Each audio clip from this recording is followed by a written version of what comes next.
CBS Radio Mystery Theater presents...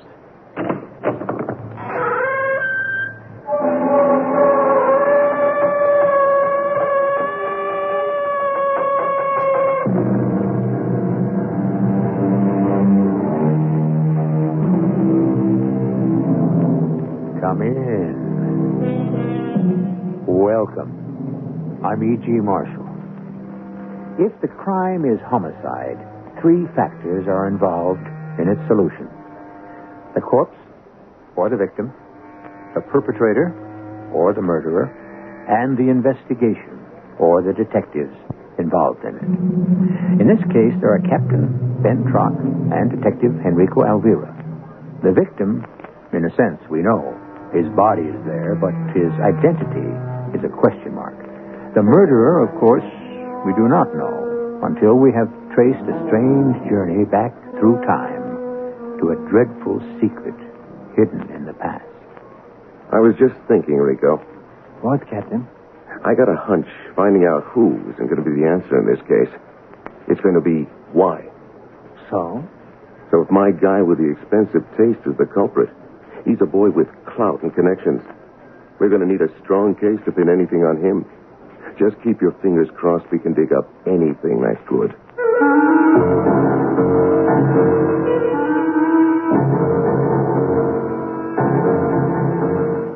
Our mystery drama, Dead Men Do Tell Tales, was written especially for the Mystery Theater by Ian Martin and stars Mason Adams. It is sponsored in part by Buick Motor Division and X-Lax. I'll be back shortly with Act 1.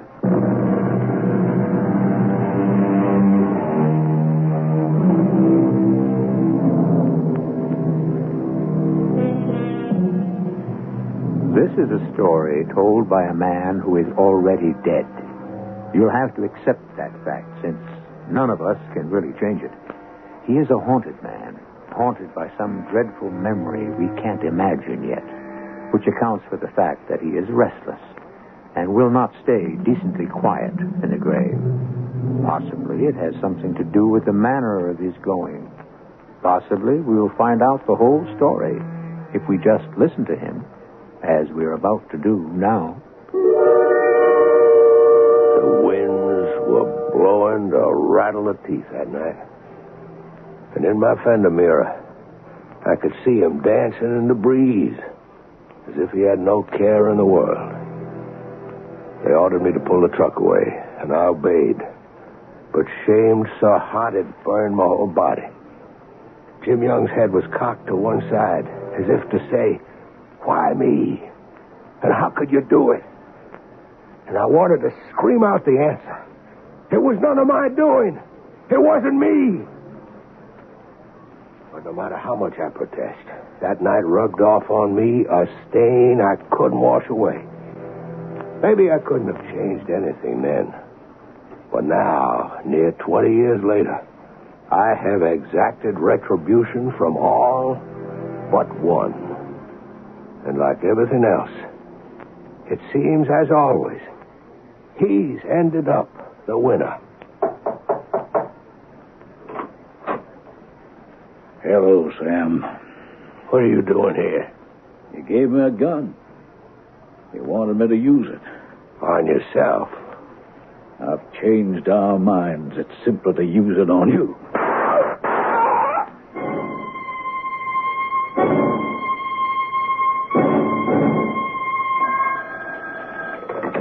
Detective Squad, Sergeant Alvera speaking. Oh, yeah, Pete. Yeah. Okay, on my way. What you got, Rico? Homicide, Captain. No identification. Vagrant? How many vagrants you know wear a money belt with $8,925, huh? I think I'll check this one out myself. What'd the doc say? 2 shots, Captain. One shattered the, what do you call in the front here? Breastbone? Nah, the doc called it something else. Sternum? That's it, yeah. So I go to the head of the class. Advantages of a college education. That the one that killed him? Yeah. Doc says he must have driven all the pieces of bone like buckshot into the heart. Well, what about the other bullet? Well, it went through him just above the left hip. No damage. Ballistics found the bullet in a chest of drawers .38, probably short barrel. Well, at least we know something about the killer. Oh, what? He was no professional. 2 shots point blank, that far apart. Point blank? Powder burns on his shirt. Oh, of course, yeah. Also, he was no stranger. How do you figure? He opened the door, didn't he? Stepped back to let the guy in. How can you tell that? The angle, the way he fell, the bullet that went through him ended up in the front of the bottom drawer of that chest of the drawers. Now, you go to the head of the class. Smart boy, Rico. I learned it all from you. The master detective, Captain Ben Truck. Got the crime solved in a flash. Now, all we got to do is peg who did it and who it was done to. Let's start with the victim. Who is he? Like I said, no identification. Either he hadn't any or someone didn't want him to be identified. Okay, Rico, amigo. Let's start digging. We could begin with the landlady. And you didn't hear any shots, Mrs. Klein? Shots? Why would I hear shots from 8 to 3:30 with the volume turned down so I don't have to answer the phone? How was that again, Captain? Her hearing aid. The hard hat's next door tearing down the building. So she can live in peace and quiet. During their working hours, she turns off her hearing aid. So she didn't hear any shots? And no shots. Did you see anyone come into the building this afternoon? Certainly I saw people. Him. Mr. Small, the man who got himself murdered. And my 4th floor back with a toothache, and Mrs. Boblinski, she had to walk her dog. Mrs. Pycroft, she wants her toilet fixed. And then there was the guy meant like strangers. Oh. Phone man for Mr. Hicksby. 3rd floor front. He's a new man. Check that, Rico. I got it. And that's all I've seen. From 12 on, I got my soaps. For what? She follows the daytime television serials. You want to know my favorite? I'd rather you didn't tell me. I wouldn't want it to spoil the others for me. So his name is Mr. Small. Any first name? He didn't tell me. You never got around to a first-name basis. What? Consider I didn't say it. So you don't know his first name? I didn't say that. Excuse me. You do know it? Oh, I suppose. Sam. After all, his boss wouldn't know who would. You're so right. Isn't she, Rico? Of course, Captain. And while we're on the subject of names, would you know his boss's name? Yeah, some kind of foreign name, like Nettie. Nettie. Would you have any idea what kind of business or an address? No, I wrote down the phone number. Would you have it? I give it to Mr. Small. I mean, I think maybe it was an extends exchange. I didn't pay too much, never mind. Oh, yeah, I remember he called it with something to do with when you would have some name or other's car to be ready. That checks out, Rico. You notice Sam Small's hands? Yeah, it's real well manicured, but you could see he was a man who worked with them. The dark shade under the nails and by the cuticles. I figure maybe a mechanic. You better check out all repair shops that might have an Escam's exchange. Whether a run or a franchise by a guy named Nettie. Can do. On my way. Hasta luego. Mrs. Klein, about the visitors. You're sure you haven't forgotten anyone you didn't know that you might have seen in the building? Anybody I see I don't know gets a bum's rush. Careful you think a widow woman's got to be. Very careful, Mrs. Klein. Well, it ain't easy. I mean, for all poor Jake tried to do, God rest his soul, there wouldn't be anyone better. Such a good man. I don't know where the world is going now. It's just not the same. I know how you feel. What do people our age know about where the youth is going? Let me take your handkerchief and help you over so you could wash your face. Why, you're a real gentleman. I try to help. That's nice. What? This handkerchief I'm smelling, that's your perfume? Oh, I don't know. Somebody dropped this someplace. I picked it up. It's a beautiful handkerchief. I wonder which one of your tenants dropped it. My tenant. A special piece of cambric linen like this. It has a monogram. HRM. This might be a piece of evidence. You don't mind if I take this? Well, of course I mind. Well, what am I going to do? Fight City Hall?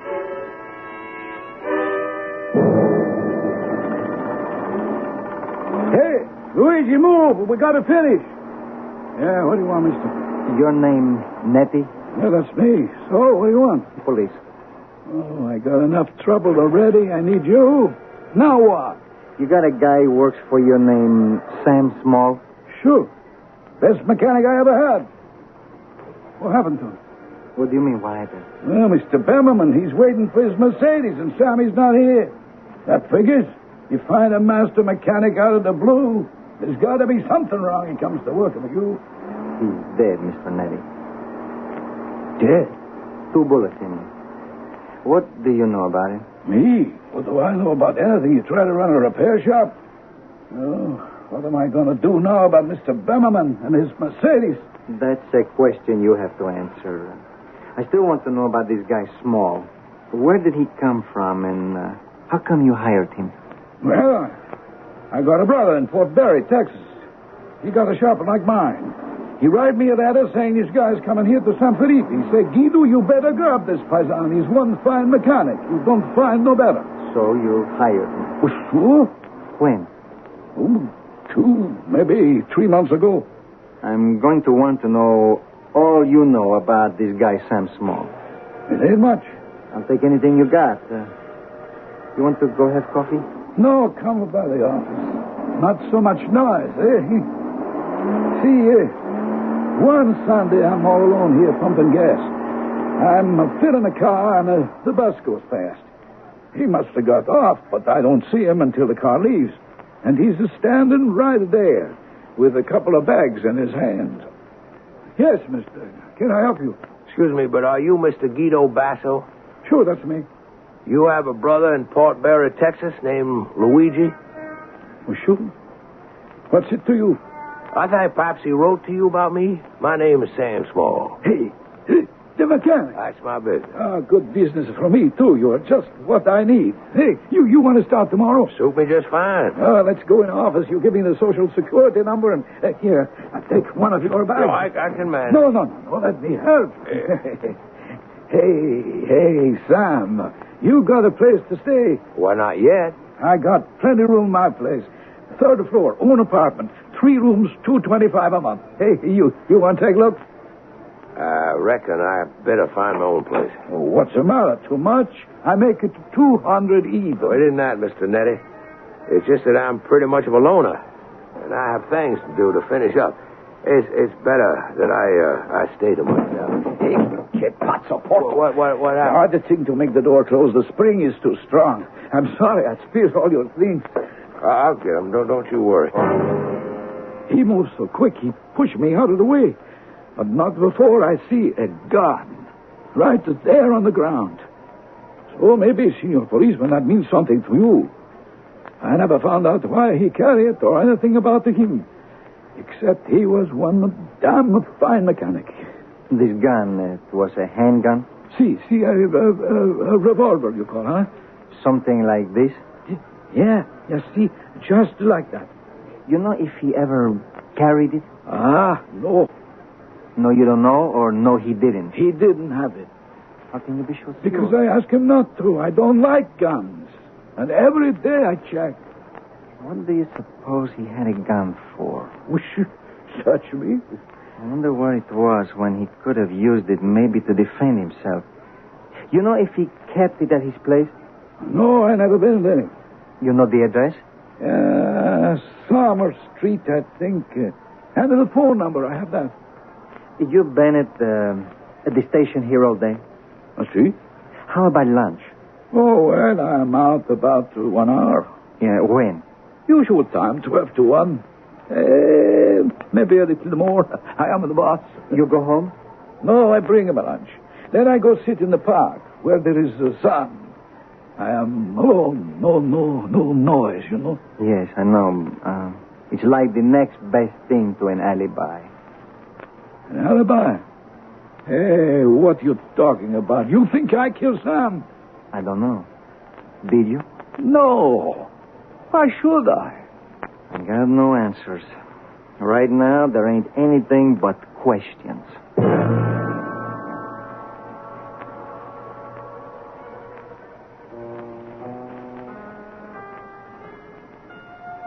A strange and tortuous story, as I first suggested to you, twisting through the labyrinths of the human soul, sneaking and skulking from the bright light of anything, most of all, truth, and adding up at last to a retribution that Our Lady with the Scales may have to wink at behind the bandage over her eyes.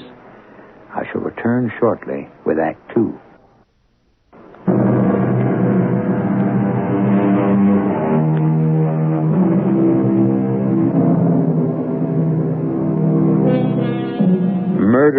been done, leaving in its train the 5 W's.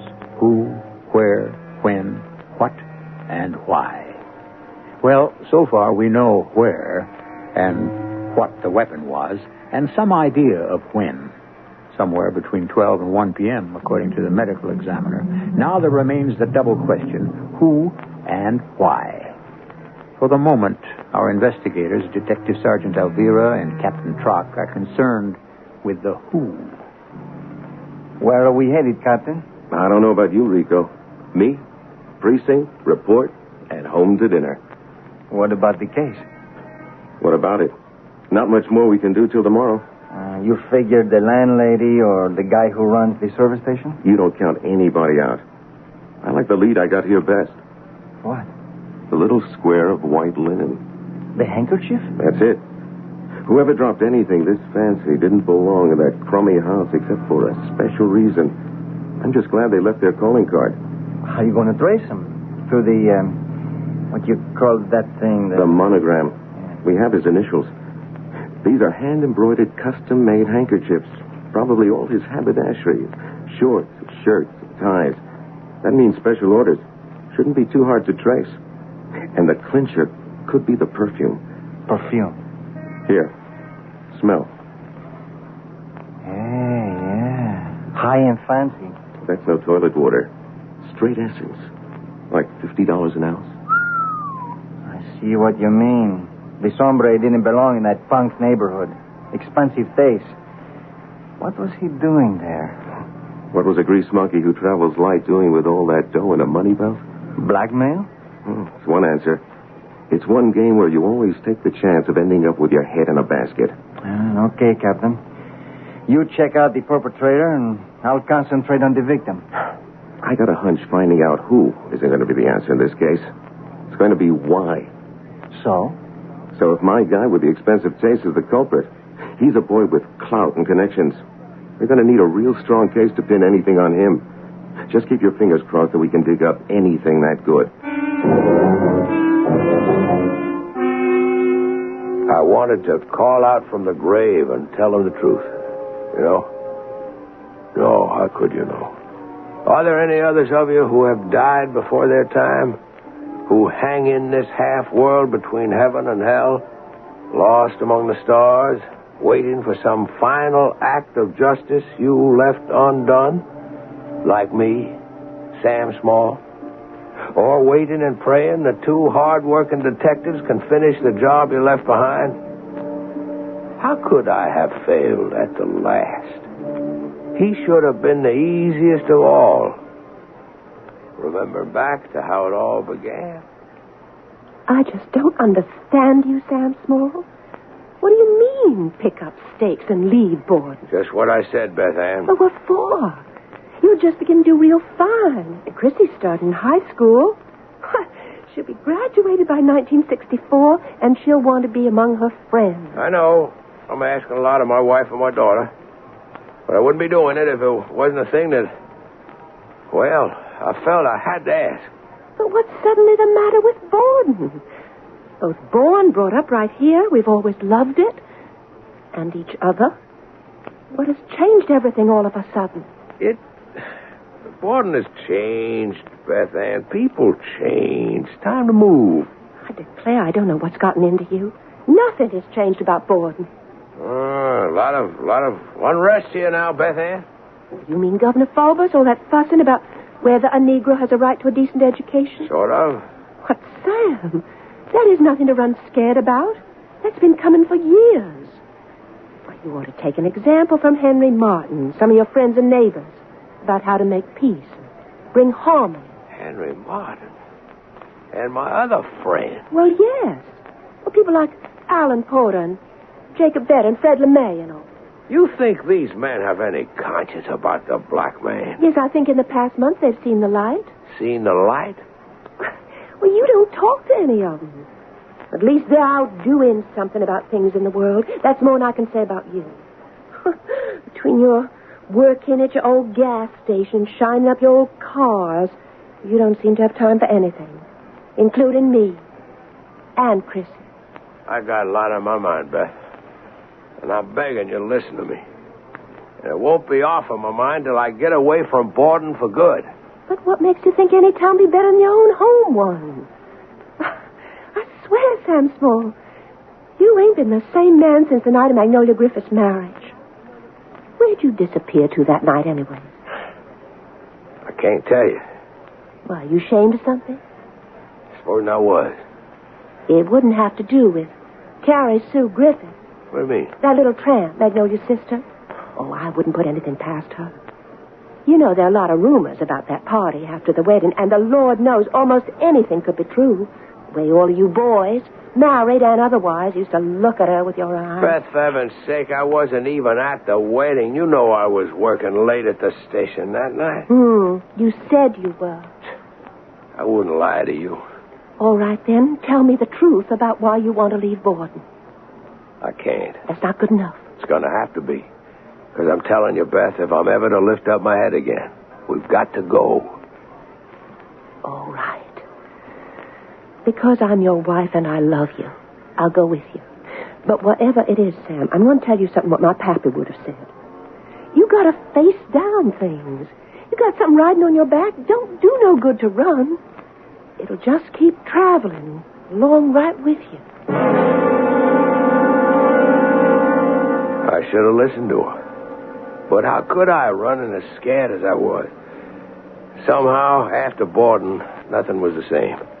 And I didn't blame Beth when she finally asked for the divorce. By that time, I bought the first of the guns. And I was in Chaparral, Texas. And that's where I met up with Jacob Vetter. And the whole idea came to me. How I could cleanse my soul. Jake Vetter. Sam Small, what are you doing here? I live here. Anyways, I work here. You? Oh, just moving some. Ain't heard hiding a hair of you since you pulled up stakes from Borden. I've done a power of traveling. Seems like a lot of us have. What do you mean? Al Porter, Sam Palerno, Fred LeMay, Arnie Jensen, Doug McFarland. Pretty near all of us who... you know, all of us who were there that night. How about Henry? Well, now, Henry, he was still around when I pulled up stakes. I'd have thought you knew that. How come? Well, after you and your missus broke up, she come back on home to Borden, and Henry and she... Well, you trying to tell me they're married? You didn't know? Damn me for a sinner every which way I turn. Oh, don't take it so much to heart. You got dealt the roughest hand. I tell you, Sam, if I had it to... What's that you got there? A gun. 38 short barrel. You want to take a man out, this would be just the handiest little weapon you could have close up. Especially if the man was yourself. What you got in mind, Sam? Blowing my brains out. That is until you showed up. Sam? You're not going to kill me? No, sir, Jake. No, sir, I'm not. Till you showed up, it was me I figured to do away with. But of a sudden, I got to thinking. There's a heavy burden bearing on all our minds. And we ain't never going to live at peace with it. There's only one way for all of us that were there that night. To find peace in our souls and a life hereafter. How? You brought me a kind of call, Jake. Now I know where the rest of my life is at. Here. What? I don't want no gun. They that live by the sword shall die by it. The only way you'll ever put your conscience to rest. It took Jake pretty near 3 weeks to make up his mind. Or for me to make it up for him. But I raised the sight of Jim Young so clear in his mind, it haunted him night and day, till the only way to get peace was... He used the gun I gave him. And that's what moved me on to the next step. I counted up how many were there that night. And how many I could figure out were still left. I figured that till all of them were gone, the ghost would never be laid to rest. I bought me 5 short-barreled 38s. And I started out on a journey to pass 'em out, to be used. A journey that took me 12 years, right up to the day before yesterday. And my death. Morning, Captain. Morning, Rico. Sorry I'm late. Anything new on the Sam Small homicide? Couple of things. Did you get a make on who owned the handkerchief yet? Yeah, I found out the manufacturer. They keep a list of their monogram customers. I'm waiting to get a rundown on who HRM is and how many of them there are. Now, what have you got? A bunch of stuff. I just don't know what it adds up to. Here's the file. Let's lug it into my office and get away from this racket. Like I told you, I had the hunch the guy might have had military service. Through his fingerprints, I dug up his record. No doubt he is Sam Small. We knew that within 36 hours after we found him. I dug a couple of other things out of the record, too. He was married and divorced, had one kid. What happened to his wife? I'm still digging on that. I'm waiting for a telex from Borden. Where? Borden, Mississippi, where Sam Small comes from. Born there. He's come a far piece since then. You should know how far. Up till now, I traced him to 4 other towns besides this, not to mention his service in Korea. This man has done some traveling. Any notion why he cleared out of these other burgs? Quien sabe.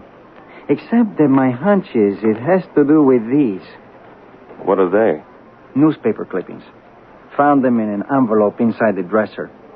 When the killer ransacked it, they must have caught in the back of the drawer and fallen behind. Santa Pina Record, June 14th, 1968. New Mexico mourns. Judge Douglas McFarland commits suicide. Muscatine Graphic, 8 February 1970. Business executive, a suicide. Fred LeMay, president of Oklahoma Security and Homeowners, died this morning from a gunshot wound. Okay. Other towns, other dates, other men. Suicides, apparently. So what? You notice the weapon used in each case? Yeah. A short barrel 38. What does that prove? Why would he save these clippings, huh? Here. One is even a bum. This Jake Vetter in Chaparral, Texas. Where would he get a gun? You figure Small would have any other connection with him besides saving the clippings? I don't know. I'm working on that. Yeah. Oh, sure. Put him on. It's my guy calling from Caltiaras about the handkerchief. Yes, hello. Right, this is Captain Trot speaking. You did? That's fine. That many? Oh, from all over the country. I see. Are there any from right here? There is one. Good. May I have his name and address, please? Henry Roberts Martin. No, that's all right. I don't need the address. I know it. Yes, thanks. I'll arrange for someone to pick up the list and have it telexed on to me. Thank you. Looks like maybe you caught yourself a murderer. It looks like I caught myself a bull by the tail. You know who Henry Roberts Martin is? Hey, you don't mean the police commissioner himself? And the candidate for the next governor of this state. Oh, man, you don't have that toro by the tail. He's just about ready to run up your nose.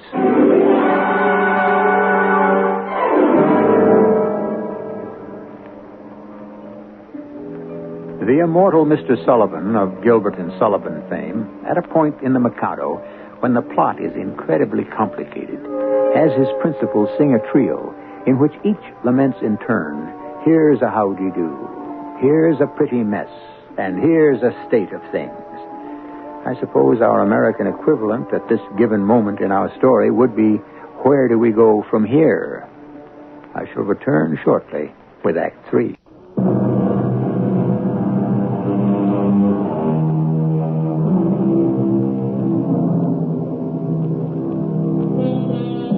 Captain Ben Trott is holding a very hot potato, and he knows it. The homicide of an obscure citizen with no apparent surviving family has slowly evolved into a nightmare. If the who in our famous 5 of W's is really the police commissioner and a candidate for governor of the state, what on earth is the why? What link buried deep in the past could tie the victim to this prominent and respected man? Well, the easiest way to find out is to continue our strange and twisted story. What am I going to do now? Got to be a mistake somewhere. Maybe someone else dropped it. Who would have the commissioner's handkerchief? His wife? Why would she... Look, you know better than me, Ben. You've been around him and his family, but that perfume... Well, what about it? Well, it's not very macho when you think of it. More like a woman's. Maybe. You know what kind of perfume Mrs. Martin wears? Well, offhand, I don't. But maybe I can find out. No way out of it. I'm going to have to ask the commissioner a couple of questions. From the solid walls of my grave, I want to cry out in despair. I wanted only to bring justice to the guilty. Eye for eye, tooth for tooth. How could I know it might reach out to the innocent? And of all people, who was more innocent than Beth Ann, who once had been my wife and all my living days was my love? She had been destroyed enough by the guilt of the past. How could I have brought the present down in ruins about her head as well? I remembered how secure I thought I was in that planned meeting in the park. Oh, Lord, so hard to think it was less than a month ago.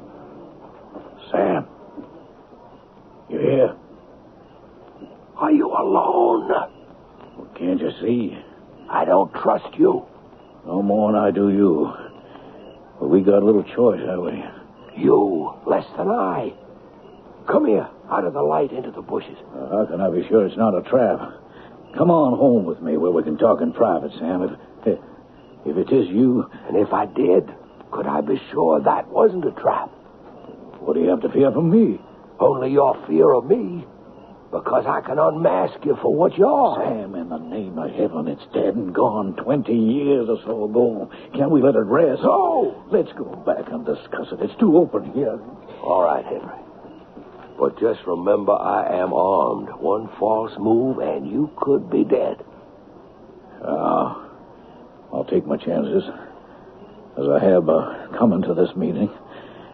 If you wanted to kill me, you could easily have done so by now. I don't want to kill you, Henry. I want you to kill yourself, like all the others. I am not here to exact vengeance, only to accomplish retribution.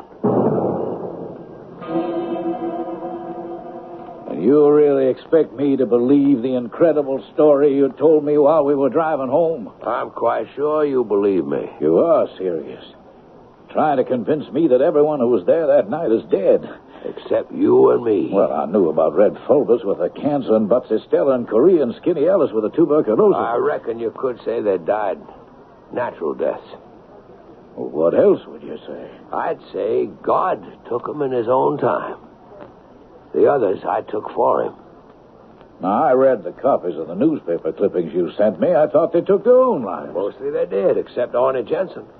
He didn't have the guts to pull the trigger, so I helped him step off his terrace 14 floors up. Oh, hell, you did. Just who are you, Sam Small, to set yourself up as judge and executioner? The way I see it, Henry, I'm neither. I'm only your conscience. And what right have you to be there? You all made me what I am. I didn't ask to be part of what you did. I begged you not to do it. But you made me part of your sin and tarred me with the same guilty secret all of you had to bear. It broke me, the innocent one, first, and ended my marriage and my home. And in the end, I came to see the only reason I had left to keep on living was to make all of you pay the same price you made poor Jim Young pay. You had to give your own lives. Oh, you must be mad. Jim Young is dead and buried and forgotten. He only got what was coming to him. He had no trial. He didn't need one. The evidence was in. And automatically, he was guilty. Well, you doubt Carrie Sue Griffith's word? When she cried rape against my friend Jim Young, yes. Well, you forget it. The past is dead. Oh, no, it ain't, Henry. I've been spending the last years making time wind up, and all the hens come home to roost. So I'm bringing you a present like I brought all the rest. I'm giving you this gun. Why, thank you, Sam. Now the tables are turned. I could shoot you down like the dog you are. You want to stain your soul twice? I don't think you dare. But you can go ahead if you want. I'm only living on borrowed time. I've been dead ever since the night you and your kind forced me to be part of the crime you committed. I'm offering you your only salvation. The way out everyone else took. If you don't want it, it's your own damnation. You can roast in hell for the rest of all eternity if you pull that trigger and send me to join Jim Young. Damn it, he was a black man. And I'm white? You think there's any difference in what color you kill? You're guilty just the same before the Lord. I turned and walked out of the room, leaving him with the drink in his hand, looking down at the gun. I was half blind, and at last it was all over, and I could go seek my own peace. I nearly stumbled over Beth Ann when she stopped me just before the outside door. Sam. Beth Ann? I heard. I'm sorry you did. I'm ashamed for the both of us. I should have known all those years ago. Maybe I should have told you. I didn't know how. Oh, how could I ever have married him after you? If it helps any, I've hated him for years. I just didn't know how to bust loose. And how about Chrissy? Oh, no worry about her. She's safe, married with a fine boy. And she's got your grandchildren. Sure would have liked to see them. Well, why can't you? No way. I gave them up with everything else that night. Sam? What? Don't trust Henry. He doesn't have any conscience. I'm his conscience, Beth Ann. He knows now he ain't got anything else as long as I'm alive. Because I can open up the truth and it will pull him down. But he could kill you. If he does, he kills his only hope for salvation.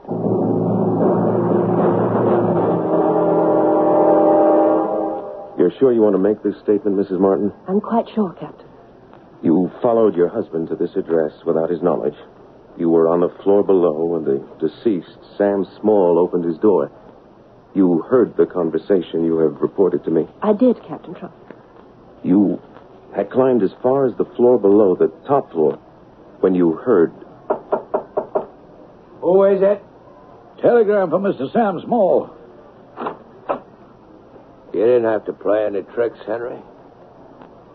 You want to come in? No. I want to get out. And this is the way.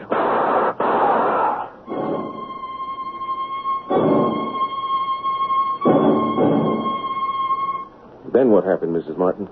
I crouched on the landing below, not knowing what to do. No one else in the building was stirring. And then I climbed the stairs slowly to Sam's floor, and I listened at the door.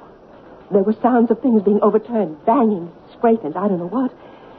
And then, suddenly, the door to the apartment was flung open with me hidden behind it, and my husband, Henry Martin, ran out and down the stairs as if all hell were after him. Did you go into the apartment? No, I couldn't. See, the door to the apartment had locked. But I could smell that a gun had been fired. I couldn't force my way in. So you ran? Yes. Dropping one of your husband's handkerchiefs that you had borrowed as you did. Well, I suppose so. I must have. Will you arrest him now? On what evidence? It's highly circumstantial, Mrs. Martin. And on top of that, a wife cannot testify against her husband. You don't believe me? Of course I do. But you can't think I'm guilty. Oh, Captain. To understand, you would have to have lived in Borden all those years ago. Everyone on edge, uptight, fired by fear of a race riot. The beginning of the 60s. Any torch could light an explosion. Borden was a small town, and the Griffiths' wedding was a mighty special event. So when Carrie Sue cried rape, who do you think was going to be blamed? Nobody any color this side a light tan. Everybody was roaring drunk, and poor black Jim Young was the one they chose to crucify. And Henry was the leading law and order man. He rounded up the lynch mob. They wanted a real neat hanging. So when they stopped for gas at Sam Small's place, they roped him into it so he'd bring his open truck. You see, that's a mighty good place for someone with a noose around his neck to stand before they drive it off and leave you swinging in the breeze. It was something poor Sam wanted no part of, but they forced him into it. And they threatened they'd kill me and Chrissy, too, if anyone else talked. You knew about this man? Oh, well, of course not. Not then. It was a secret buried as deep as Jim Young's body, but I know it now. Like I said, ma'am, a wife cannot testify against her husband. Then let us go home and see if he won't testify against himself.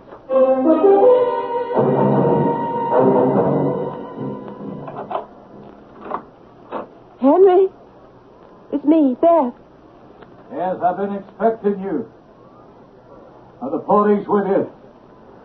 Yes. That's too bad. We might have had a more intimate farewell. Check him, Rico. Are you all right, Mrs. Martin? I'll manage. Don't let her come in, Captain. In the temple. He's gone. Oh, I'm sorry. no, I'm not. It's perhaps the one decent thing he's ever done.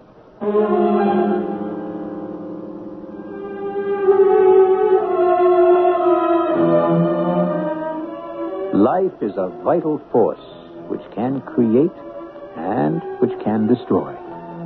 Too often it is occupied with tragedy. Our story swept away the ordinary business of living and lifted a curtain on some people whose lives were scarred and doomed in a way I hope none of you may ever have to face. I'll be back shortly.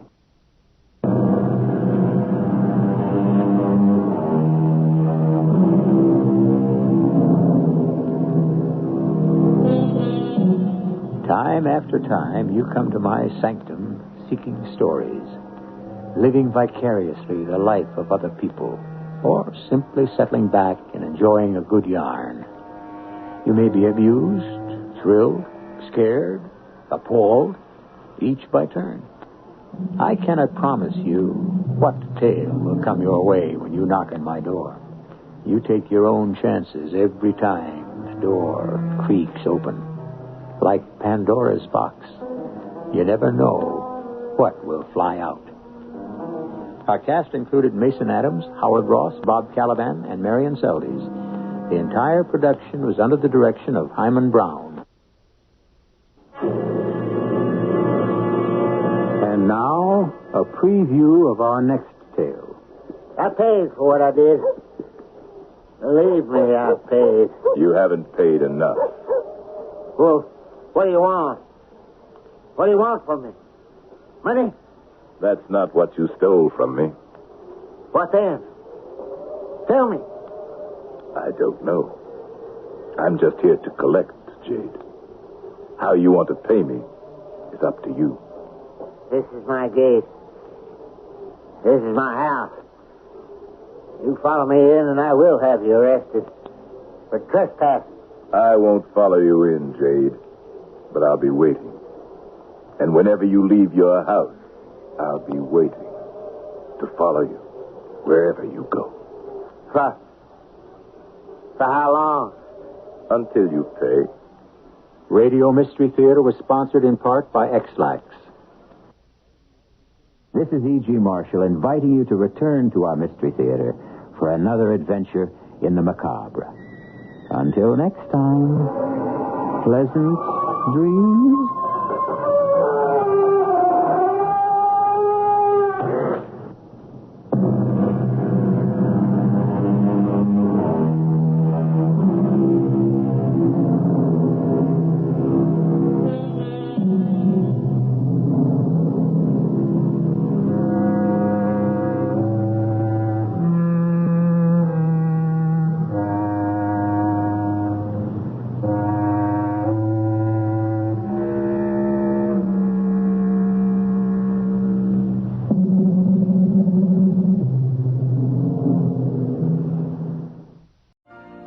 You've been listening to the OTR Gold Network.